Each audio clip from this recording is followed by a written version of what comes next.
I'm super pumped to be back. Yeah, we're talking tax. It's tax time, so it's wonderful to have you on the show, mate. For those new listeners who aren't familiar with Jake, we spoke to him last year when we did our tax series. I've done a lot of webinars and things like that with Jake over the years with personal finance and tax and where they come together. Today we're talking about how does tax work in Australia. We're going to cover off all the essentials, and then in the next episode we're going to go deeper with 10 ways you can think about tax. You can identify some strategies for your own situation. So, Jake, maybe if you can just give us a bit of a quick intro to you. What do you do at the moment? Who do you work for? Tell us a little bit about yourself. Yeah, definitely. So I started off at PwC. I am currently working for Vialto Partners, which is a relative recent spin-off from PwC. Mm-hmm. I've been working in the tax space for 12 years now.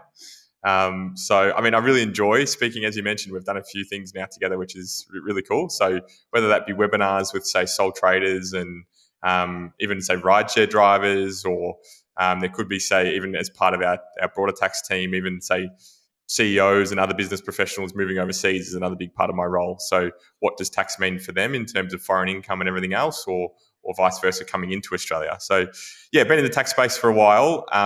Pretty passionate about it too. Mm. It's always nice to kind of be able to talk through and potentially help people if they've got questions, jumping on a podcast and giving some clarity at least. Hopefully we don't muddy the waters if we go too deep potentially. But yeah, that's kind of a bit about me. I'm working within the Airtax team as well. So Airtax really focuses on simplifying tax. So it's a technical kind of, it's a web-based application that you can use to file your taxes really simply. It's a really good price point as well. You can jump on and even have a look at it. It's airtax.com.au. We've got a tax team that's based nationally. So I'm in Melbourne, but other individuals are in each state within Australia. And it's pretty applicable for, say, anyone that's an employee, definitely, but sole traders, contractors, anyone with tax basically within that space. Yeah, I noticed that you can get like income tax returns from $99. They does like BAS and quarterly stuff as well, and however you do that. And I noticed that AirTax like does like pre-filled data from the ATO, Uber, Square, Airtasker, and a bunch of other things. So this is why it's super applicable to have you on the show, because I know a lot of our listeners may have their job, but then they may have some side hustle, they may have a small business or something like that. So simplifying all of that and doing it cost effectively is great, mate. So why don't we just dive straight into it then? So let's just cover off some essentials at the beginning of the show. So who pays tax in Australia and why? Yeah, it's always an important question because it's never nice having tax taken from you. So you want to know what it is and where it's going. Mm. So basically, tax is cash effectively collected on behalf of the government. So it goes towards public goods. A lot of the listeners would definitely know, at least have some background, but whether it's health, Mm. whether it's education, defence, that's where your taxes is going, road and railways even. So it's going to fund that. Usually you're paying tax if you're a business and you've got you're in a positive cash flow position, which we'll come back to. So you'd be paying tax. Mm. If you're an employee, you're earning salary and wages, you're likely paying tax. Sometimes if you're receiving, say, Centrelink payments, although they're government payments, you're still potentially paying tax on those as well. And then the final one probably that we see as well outside of small businesses is investment income. So if you're someone that's got, whether it be like trust distributions, dividends, bank interest, whatever it might be, you're likely at least paying, depending on kind of certain thresholds as well, but paying some sort of tax on those. So it's usually Mm. relevant to a huge broad spectrum of people. Hopefully you've come to terms with paying tax, because it's probably something that you'll do for a while anyway. Yeah. Yeah, it's death and taxes, the other two things that are inevitable, right? So I'm going to give you some quick fire questions in a few moments, just around like some really simple questions I'm sure you get all the time, including like if I earn this, blah, blah, blah, blah. So the one question that I've actually found is really popular on our website, which I guess growing up in Australia and having some sort of understanding of finance, I guess I take this for granted. But how is tax paid? Like, so whether it's an individual, whether it's a small business, like how does tax actually get paid in practice?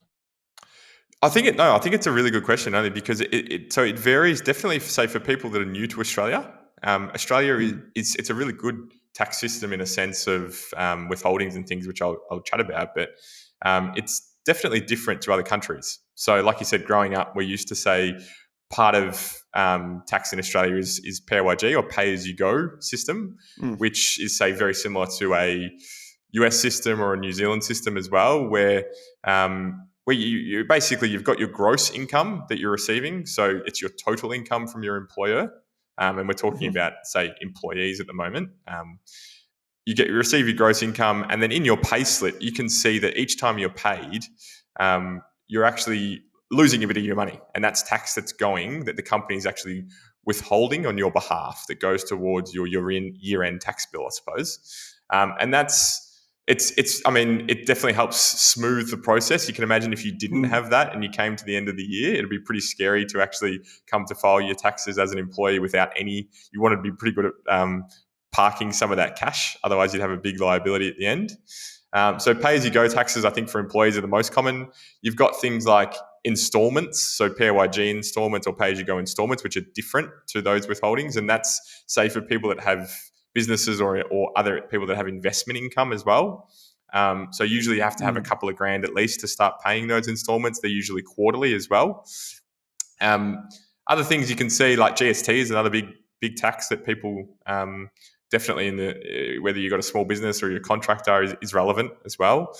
And so you could be filing business activity statements to help pay that GST tax as well. So they're Okay. usually the I suppose the couple of main ones. The other ones that we can see are say like franking credits, where a business is paying tax on your behalf that you're claiming, say, as a shareholder via your tax return. We can come back to that too. But I would say that's the main kind of drivers in terms of where your tax is going and how it's actually being physically paid, I suppose. Yeah, makes sense. We'll come back to the investing one in a second. Just quickly, how much does a small business need to expect to earn to start collecting GST or register for GST? Yeah, so it's 75,000 so per Hmm. year. I think this is a really relevant point because sometimes what happens is there's a couple of quirks to that, Owen, as well. So Hmm. I'll chat quickly to them. So one of them is if you're doing any sort of ride sharing service, you have to file business activity statements and actually pay GST from the first dollar. So and Wow. that brings you into that system pretty quickly. So that's definitely one quirk. The other is when you're looking at the thresholds, and we see this all the time on Airtax with our clients that we're helping file their returns, you're not factoring in income that you're earning from your salary and wages, really importantly. So if you've Mm. got a side hustle, then and you're earning, say, 30 grand from that to supplement your income, and you've got, say, 70 grand coming from a employee wage type setup, so you're working for Mm. someone as well, you got total income there of 100K. And so Mm. just at a high level, you're thinking to yourself, okay, well, I'm over the 75K threshold in terms of income. I better start paying GST. And so really importantly, you can park the salary and wages that you're earning and only look at the income that you're generating from your business in terms of determining whether or not you need to pay GST. So a really important point. It's pretty confusing unless you've got the lay of the land around the rules and have been doing it for a couple of years. When you're new to the system, I think that one's super relevant for people. So just to confirm, you would only pay the GST on the 30 grand in that example. Yeah, and so 30 grand, say if you're rideshare, or none if you're not. So it's Okay. that you wouldn't meet the threshold and therefore don't need to register for GST. Perfect. Yep. Yeah, great. Okay, so I guess many of our listeners would be familiar with this, but just to confirm, like, what are the options when you do want to file your tax return, maybe as an individual? How do you go about doing that? Yeah, I think it's evolved. So MyGov at the moment that the ATO has actually released and people would have seen has been around for a couple of years now, and it is a pretty Mm. neat kind of tech enabled platform that you can actually go in and see your salary as you go. So we transitioned to single touch payroll, which all that means, long and Mm. short, is basically now employers, as you earn cash, are reporting that directly into the tax office. And it used to be a yearly thing. It's now almost a monthly thing that you can actually go in and see your salary being tracked in your MyGov account. So if you're someone that's got a relatively simple tax profile, we'd call it, so just maybe some bank interest and some salary from a job, you can actually use the MyGov portal, which is free to set up and register for, to go in and file your tax return pretty quickly. And so it's free to do. You don't get the extension, so it means that your tax return is actually, you need to file by 31 October. If you're using a tax agent, you can get an extension, say, through to March or May of the next year, importantly. So sometimes that's relevant for people. But as I said, if you've got a simple tax profile, that could be an option for you. Otherwise, there's a heap of variance out there in terms of who you can actually use and what justifies kind of, I suppose, bringing along an accountant to file that on your behalf. So if you do have, say, I would say for sole traders, particularly when they're starting out and finding their feet, it's probably useful to have an accountant, at least in the first instance, to help file that first return. So you make sure you're maximising, say, your deductions, you're filing GST where relevant, all that sort of stuff. I definitely think is helpful for the first year. Or someone that has, say, a more complex investment profile as well. So maybe that's managed trusts, maybe that's family trust, maybe that's dividends, whatever it might be. I think, using an accountant, particularly knowing going into it that any fees that you're paying are tax deductible as well, it makes it easier to swallow, I think, when you're kind of thinking, all right, it's not, if it's a couple of $100 I'm paying, it's probably not the full bill at the end of the year that I'm actually, you can get some back on tax. So I think that makes it a little easier. But there's a couple of different ways to file. I think it definitely depends on the individual themselves though. Yep. So with businesses, there's typically like most people, like if they have a business, they think of themselves as like a sole trader, or they might be a company. So we just spoke about like filing taxes through like MyGov, through Airtax, through seeing an accountant in person, what have you. How do businesses do it then? Do they, is it the same thing like once a year? Is it quarterly? Is it monthly? Like how does that work? Yeah, I think so. There's different ways depending on your structure, definitely. So we talked about an employee. If you're just an employee, you can use MyGov. You can use an accountant, definitely. If you are a sole trader, it's basically like you are an employee. You're including income in your individual tax return. So you're not filing a separate tax return. You're looking at, say, it's salary and wages, and then adding any business income on top of that. You've got potentially a couple of other things to think about. So you might have business activity statements for GST, like we mentioned. You might have PAYG installments, which are quarterly. So every 3 months that you're paying on investment income is another one. But you're filing just the one individual return. Say there's other things like partnerships or trusts as well. They're generally ones where you're actually you've got an additional filing. So you might have financial statements that goes along with those. But then a lot of the tax is still paid by the individual. So you can get distributions, say, from a partnership. The partnership's not physically paying the tax, but the partners, in effect, are paying that still through their individual return. But there's a couple of kind of supplementary documents, I suppose, in the background that are helping work out where those distributions and things are coming from. And then the final one, and probably what I would say is the most complex, is like a full-scale corporate structure. So you've gone ahead and registered your business with ASIC. You're keen on there's a whole different kind of world that you're then jumping into around, like, say, limiting your liability and reasons for doing so as well, that you don't get that kind of protection as a sole trader as well. So it's not just tax that you're thinking about when you're doing something like that, but then again, it does make your tax filings slightly more complicated. And so coming up with the right structure with tax as one piece of that pie is really important, because sometimes people jump into it. They might have friends that have got a corporate structure set up, and so they think, okay, one size fits all, which in the tax world, as in a lot of other different worlds, it really doesn't. It could make complete sense for you just to file as a sole trader, given that you're just doing a little bit of contracting work on the side, and it's far less kind of compliance heavy and cost effective just to file that way. So I think, there's a couple of ways depending on your structure, but it's probably, at least in the first instance, important to get some good advice on that as well. Yeah, I would say so. That's really important. Like you mentioned there about companies, the limited liability structure. That's something that I went for when we set up our business because it's in finance, and things can go wrong. And so you want to, for me personally, I wanted to limit that, which is really important. As much as, also as the business grows and we could have shareholders and we could, sell part of the company, that made a lot of sense too, where that may have been harder for me as a sole trader.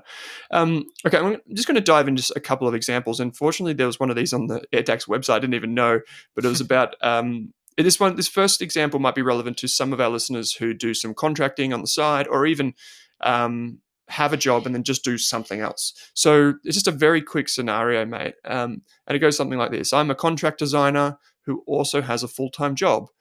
What are typical tax deductions that I could claim? Yeah, so really importantly, there are different deductions that you can claim when you have a business on the side as well. So a lot of the registration costs and things around like setting yourself up are definitely relevant. So keep track of those, relevant to your whatever it is you are doing. So say it's contract designer or even like an architect or whatever it might be. There's generally fees that you're paying that as a sole trader, they're not reimbursed like they might be as an employee. So it's really important then that you are keeping track of those. I think a lot of the time as an employee, if they are reimbursed, you kind of don't worry about them because your employer pays for them. You can't claim them in your return anyway. But when you are doing work on the side effectively, and that side hustle, as we said, making sure that you're keeping track of those expenses that are out of your pocket are really important. Things like if you're filing business activity statements, they're also, and you're paying to do those, they're also tax deductible, really importantly. So I would say, setup costs. You can claim still the same relevant deductions, like if it's like building your skills. So your skill set, it needs to be kind of relevant to the income that you're earning, but anything in that space, as a contractor if you're going along to conferences or any additional learning that you are doing is super relevant too. I suppose it's like extending out deductions that you can claim as an employee. As I said, the reimbursed kind of nature of those definitely is different as a contractor. So maybe would an example be say like if he or she used, say, like Adobe software that they pay a subscription for, maybe if the company had an account, but they had to get their own one, that would be an example of, well, maybe that's tax deductible now because I have to use that in my business. Completely. Yep. And the tax term that I think we chatted about in the last podcast as well, but that nexus, so connection, nexus, whatever you want to call it, is basically the only important piece to that. So you have to have paid it yourself, and there needs to be a connection to the income that you're earning. So contrast that, say, to someone using the Adobe suite to someone watching Netflix Grand Designs videos. There's a much weaker nexus there between actually using software that you do your day-to-day job on compared to something that you may watch where you're having dinner. So I think there's a whole different way to kind of look at them, and sometimes it is grey, which is completely fine. So I think that's where, like, say, bringing an accountant into the conversation can help. Or if it's a really clear one, even jumping on whether it's Airtax or even the ATO website is really good for free information. There's a lot of case studies there too. That helps to kind of determine, all right, there's even discussion forums on the ATO website as well, which are helpful too, that people have asked, hey, is this claimable? This is what I do. Does it sound okay? Kind of thing, which I think is useful. Yeah, great. I'm going to give you another quick scenario, which is I'm a carpenter, which I imagine like many of our listeners are tradies of some description. What are some things I might be able to claim but I don't know about? Like, has anything changed? Is there anything interesting that you come across regularly? Yeah, so I want to beat this drum a little bit because a lot of my friends are tradies and I've helped them in the past with their taxes. And the big one that I always, it frustrates me a little bit is around logbooks. They're annoying. It kind of casts your mind back to when you were doing your L's, I suppose, going for your doing your L's, going for your P's, and you had to keep that logbook. It's almost in effect what you're doing for tax purposes then when you're tracking it as an individual or as a business. And so, Yeah, your logbook it's basically to determine the business portion of whatever expenses. For tradies, it's super relevant because they're carrying tools, they're moving from site to site. They're not like an employee that's just going into the office and back Mm. home, which you can't claim as a travel expense. And so doing these returns, I mean, all the time, we get to the end of the year and I'm like, oh, okay, so we sent you that. Like, there's an Excel kind of document that you can get on Airtax, or there's a heap around that online that you can basically download for free to keep. And Mm. so, yeah, let's have a look at the logbook. Let's work out what we can claim based on all your expenses that you might be incurring in your travel. And they just haven't done one. And it's pretty risky to try and just fake a business portion, because if it was ever reviewed, you do need to actually provide like Mm. some sort of substantiation around how you've got to your business percentage. So we end up just going, say, with the 5,000 Ks method, which is really, and what that is for people, I mean, there's probably people that know about it, but for people that don't, it's claiming a set amount. So it's usually a bit over 70 cents you can claim for each kilometre that you're travelling when you are, say, as a tradie going site to site. But I mean, if you think about so you can only claim up to 5,000 Ks per year, which once again, as an employee, when you might be going to a client site every now and again, it's not that. It's pretty good. You can still claim all those trips. But if you are a tradie and you're doing a lot of driving, you really are selling yourself short just by using that method. So I For think sure. with everything like fuel prices going up, all that sort of stuff, the ATO hasn't really adjusted the 72 cents for a little while. So I think keeping a logbook is the really big one for tradies that they may already know about but don't do. And so that's the one that I suppose I want to highlight today as well. Yeah, for sure. So if I was a tradie, would I have to keep my logbook? Like, would I have to fill it out every day of the year, or is it just for a few months, or like how do I do this? Yeah, so you only have to. It's usually a 12-week period. Really importantly, that we suggest. Okay. So, what I would say is pick your busiest 12 weeks that you know you're doing a lot of driving, and you can then roll that forward, because that gives you the best deduction. You don't need to do it forever, so that's the other really good thing, and good point too, on that. It's not like a nightmare in terms of admin for yourself. You do it for a Yeah. little Yeah. while, and then you use it, and you roll that bad boy forward. So I think Yep. that's really useful for people to know going into it, that there is light at the end of the tunnel in terms of Yeah. it shouldn't feel like you're casting your mind back to when you needed that set amount of hours. It's just for a period, and then you can use it going forward. Yeah, because I'm just thinking of some of my mates who are tradies, and I think that them trying to fill out a logbook every day of the year, they'd be over it pretty quick. So that's good. 12 Completely. weeks, good to know. So there's one. Maybe we can roll this next question, Jacob, into a bit of a quick fire, which is just some really short questions I've got for you. Um, as quick as you can, answer these questions, which I know are very common, not only in our audience, but just in general, just to clear some things up for people. So the first quick one, which may take a little bit longer, is just, can you explain what we mean by progressive tax system or marginal tax rates? We get that question a lot. What does that mean? Definitely. And I think so. We see this question all the time as well. A progressive system basically means that the more you earn, the more you pay. That's the bottom line. What scares people that haven't seen a progressive system before is the way that brackets work.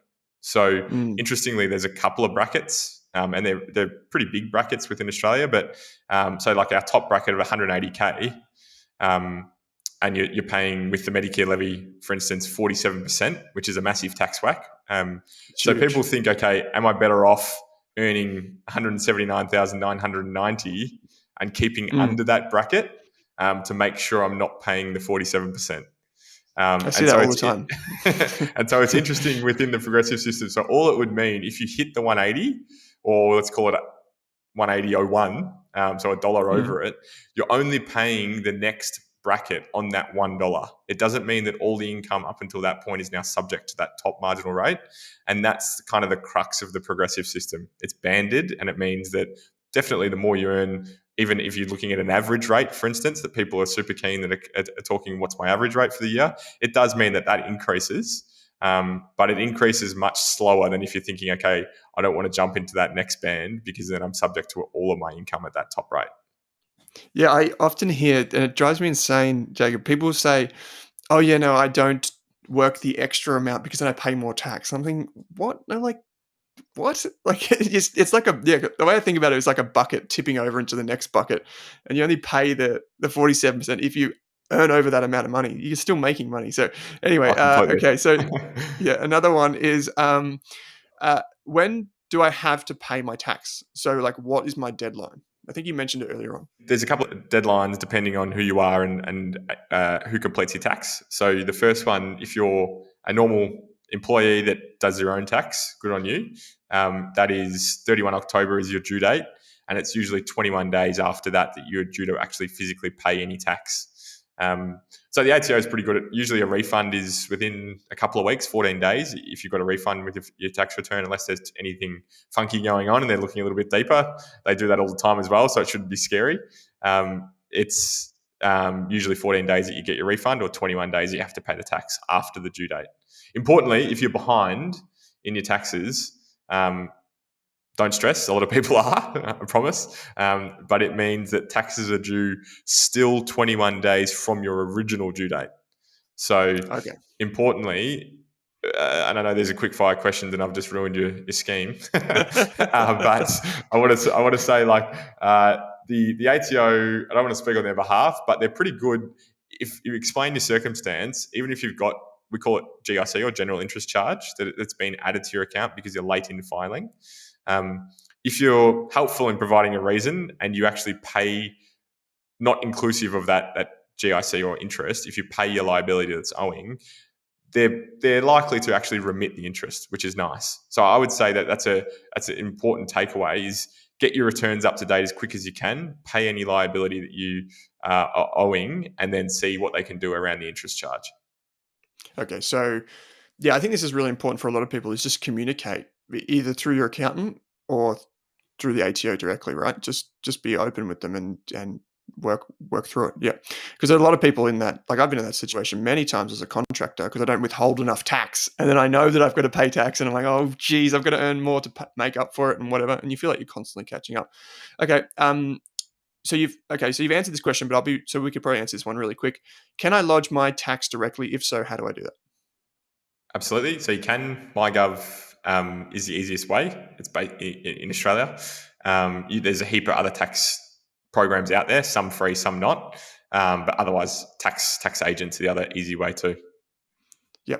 I would just add here maybe just that if you do lodge your tax return directly, you may miss things. So there is a very small chance that you may be able to claim something or look at something, and that's where an expert guiding you through that really does help. I know for me, being a contractor, it's definitely helped over the years to pay that fee to an accountant, to pay more and to do it. It's definitely paid off.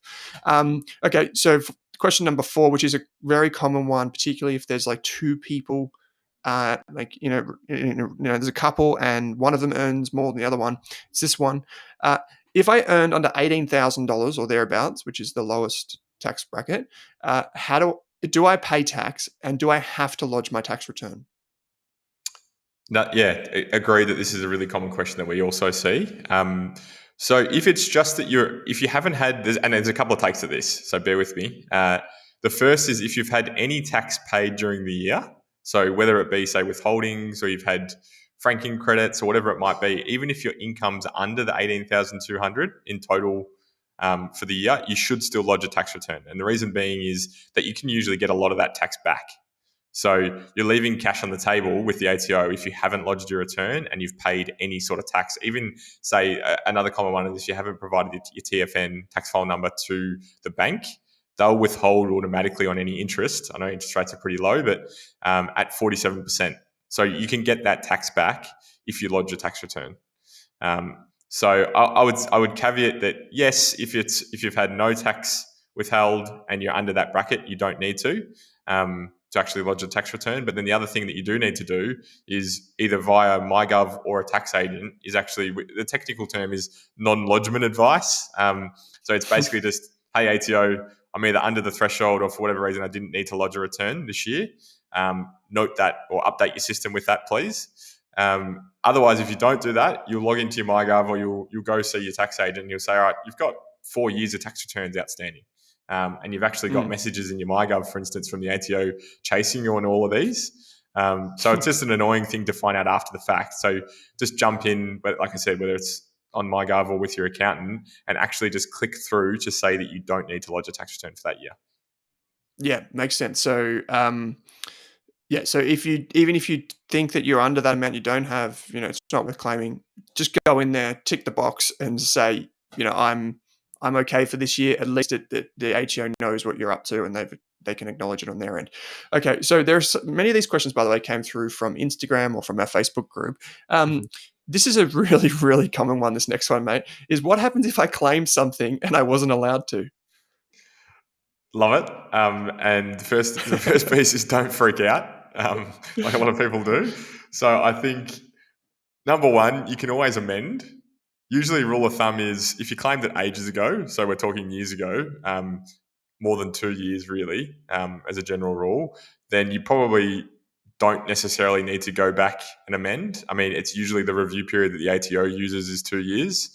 If it was a big deduction and you are nervous about it, then I think definitely speak to a tax agent because they can kind of help you note whether or not you should actually go back and still amend. But yeah, if it's something minor and it's more than 2 years ago, probably don't worry about it. If it is then something within that 2 year period and you are conscious that you do want to update it, which is a good thing for sure, then you can either once again use a tax agent to amend it, or you can actually amend it on your MyGov account. Okay. Once again, if it's a general mistake, sometimes what happens is the ATO, they like sending these letters. They'll say, hey, Jake, we saw you had $4K worth of self-education expenses in your return. Other people on your income level actually had $2K. So why is that? And it's a lot of them are open-ended letters that don't need a response, and it's just almost like a warning for next year. But some of them will ask you to actually back up the expense. And so if it's something that you can't prove, then probably letting them actually amend the return, which sometimes they'll do on your behalf anyway, is easy enough, and you just have to pay the difference in whatever you claim to what's now owing. Or providing like substantiation for that deduction to help with their review is important too. So a couple of different ways to cut it, but bottom line is it's pretty easy to fix. Okay. I know a lot of people will be freaking out about that. Okay, so just for someone who is, let's say, PAYG, works in say like an office or works somewhere, where it's consistent income, they're thinking, I don't even know if I can claim anything at all. What is like three really common things that you think people could consider, and not always for every situation, of course, thinking about whether it applies to them. So 3 deductions that may apply to employees or PAYG. Definitely. So I think the top one that the ATO has been generous in extending is if you're doing any work from home, you can claim, and this is something we talked to last podcast too, but the 80 cents per hour is a really easy one. It builds out like factors in heating, cooling, electricity, all that sort of stuff that you might be like me, kind of going to the office 3 or 4 days a week, but still doing 1 day at home. That's a really good one. It only sounds, if you're looking at it 80 cents per hour, initially it probably sounds low, but when you're kind of looking at it over the course of the year, it can definitely add up. For We're sure. talking hundreds, if not thousands of dollars, which is awesome. So I would say that one is definitely the best and easiest deduction. You don't need to substantiate. You just need to keep records of how you got to it. So it's pretty easy to do. The other one would be like any sort of self-education that we spoke to just before around like courses or things you're doing and paying for to in the course of whatever it is your job is. So I think I would extend that to probably the next one is professional memberships. Me being say like a chartered accountant, I'm paying that fee. If it's reimbursed, I can't claim it. If it's not, then I can. So keeping track of those, even union fees and things that you mightn't think it's just an annoyance you have to pay at the time, but then realistically, they're all things that are super relevant to your tax. So as an employee, they're the things that I'd kind of be coming back to claim at the end of the year for sure. Yeah, cool. I like them. So there's some questions here we've got maybe for like small businesses and for investors. The first one is more so for investors who might invest in ETFs or the share market. How does tax work on those things? And we can be kind of general here, just in like what's some things that they should be aware of at tax time, and kind of what records do we need to keep? Definitely. So the first one is Wait for your statements. So this is what I would say. It's really, and I'll elaborate on what I mean. So basically, if you invest in whether it's an ETF or it's a managed fund, or it is there's a heap out there in terms of how you can actually coordinate where your cash goes. Mm-hmm. Definitely, there should be a year-end statement that you get, and a lot of those Yeah. statements are actually provided to the tax office as well, and a link to your tax file number. So what can be annoying is if you've kind of kept your own records and you jump the gun, you just want to get your tax return in and done, and you want any refund that's due to you, and you haven't Mm. actually received that tax statement, it can definitely confuse the process, even if there's minor amounts that differ from those statements. So you might have tracked separately capital gains, for instance, and then when you get the statement at year end, it's slightly off, and you think, it doesn't really matter. Just pop it through. It's either you might have just said, I'm paying too much tax anyway, I'll just put it through. It can be annoying then when you get your statement, and as I said, that's going to the ATO. It's something that, one, holds up the processing of your return, and two, can kind of trigger additional kind of letters and whatever else from the ATO as well, asking why is there a difference. So the first piece is definitely, if it is, it's usually like a couple of weeks after the end of the tax year that you should get those. Don't jump the gun and lodge in between. Definitely the first and main point for that. The second is, on that statement, usually it refers to things like franking credits and things that are claimable on your behalf, and they're the really important ones. That it can reduce the tax either that you're paying, or it can actually lead to a tax refund as well. So working out who you're investing in, even if it's, say, there's a heap of mobile apps that people love, kind of, that round up dollars and things and slowly invest over time. I think they're really cool as a savings vehicle, and it's an easy point of entry for investing as well. But even those type of things, they do issue statements, and they do have capital gains or dividends and things that they're actually paying and sometimes reinvesting, that you still need to be aware of when you're filing your return. So there are a couple of things to think about, but I would say, definitely rely on whatever guidance you are from the fund that you're getting. Match that to records, say, when you log into your MyGov account, see what you can see from the ATO's eyes, for instance. It's basically their portal into your investing life, and try and match up in between. Yeah, great. Yeah, and just for ETF investors and managed fund investors, you will receive those tax statements after the financial year. So you can check with them. You can give them a call if you're a bit worried about when it comes or when it's due. Sometimes there's a notice put on their website to say we're sending them out at this time or something like that. Okay, so the next couple of questions just on the end of the show here. Just to be sure, in the next episode, we're going to be talking about 10 ways to save, 10 ways to maximize your tax return, basically. But these two last questions on the end of this episode are more focused on small businesses. So the question is, and I'll quote, I run a small business as a sole trader / contractor. Is the tax return the same for me? Now, I know you answered this, but this is a very common question that we get. Definitely. So if you are someone that hasn't registered your business, so you haven't, say, set up a corporate structure that I know you referred to, Owen, a little earlier, it is relatively the same. So what you're doing is, in the same individual tax return at year end, if you're a sole trader or a contractor, you're disclosing any income from salary and wages plus any income from those additional activities that you're doing on the side. So you need to be tracking your income and expenses as well. And a lot of the time you can't necessarily directly offset all of, say, losses from your business against your salary and wages, importantly, as well. So another really common question that we get. But if you haven't physically set up a separate structure, then it is pretty similar in terms of how you go about filing your return. Okay. Yeah, hopefully that answers. I can. Yeah, it does. No, That's perfect. Okay, so we're coming up to the end of the tax year, which is good for tax refunds or for just sorting out taxes. But that means the new tax year is about to start, mate. So what are, say, two things that a small business owner could start to think about or do right now or on July 1st to make next tax year better for them? So I'd say that the number one thing is keep up to date with your business activity statements if you do need to lodge them for GST. It's something that we see all the time, is individuals get to the end of the next tax year and they've got all these outstanding business activity statements. And because you are in your tax return only noting income after GST, but you haven't actually paid the GST throughout the year, it makes it far more confusing than it needs to be. So if you're paying the GST as you're kind of meant to, I suppose, as you go along during the year, and you're up to date with your business activity statements, filing your year-end tax return is just so much easier. So that's my big one. I see it probably one every three people hasn't lodged business activity statements during the year, but may have needed to. So it's a really big one. And then the other one, it's not like something overly out there as an idea, but definitely have an efficient way of managing your taxes throughout the year. So whether that's a Excel doc that you're putting your expenses in, whether it's a just literally like one of those file icons that you've got on your desktop, and every time you are issuing an invoice to someone or you are paying an invoice yourself, you're just printing and saving it into that Dropbox.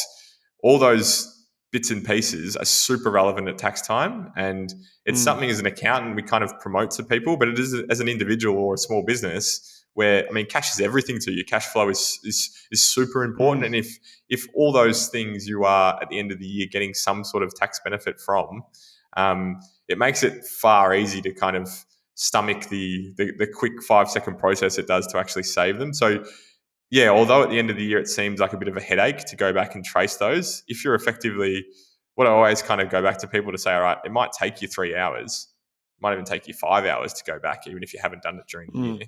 But if that ends up saving you $1,000 via your tax return, you're earning $200 an hour by doing that, which is a pretty cool way and a hefty kind of tax saving for people. So invest the time either during the year or at come year end to actually go back and properly reconcile what you've earned and what you've paid.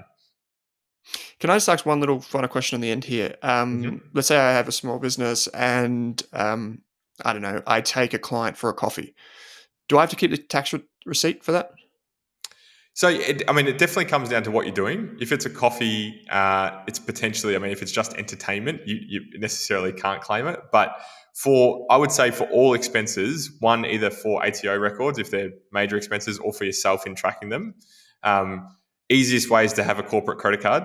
So then they're all in a statement, and you don't even need to be printing and saving them or keeping receipts necessarily if they're minor expenses. But I would still say I still grab receipts. Maybe it's just the accountant minding me that helps me track at the end of the year.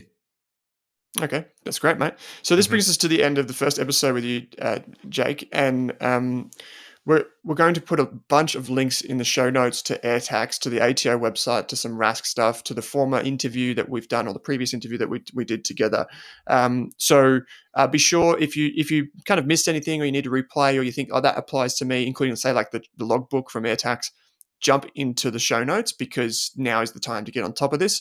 And mate, we're going to be coming back with another episode, which is going to be focused on 10 ways to like save and manage tax better, including, hopefully maximizing the tax refund for a lot of folks that listen to the show. So I'll see you in the next episode. Thank you for joining me for this one.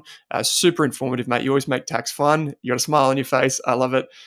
Thanks for joining me on the show. Thank you for having me on. It's awesome. And yeah, thanks to your listeners. As I said, try and invest a couple of, whether it's an hour or whatever it is during the year to upskill yourself because you could save definitely at the end of the year. But yeah, pleasure chatting with you. For sure. Cheers.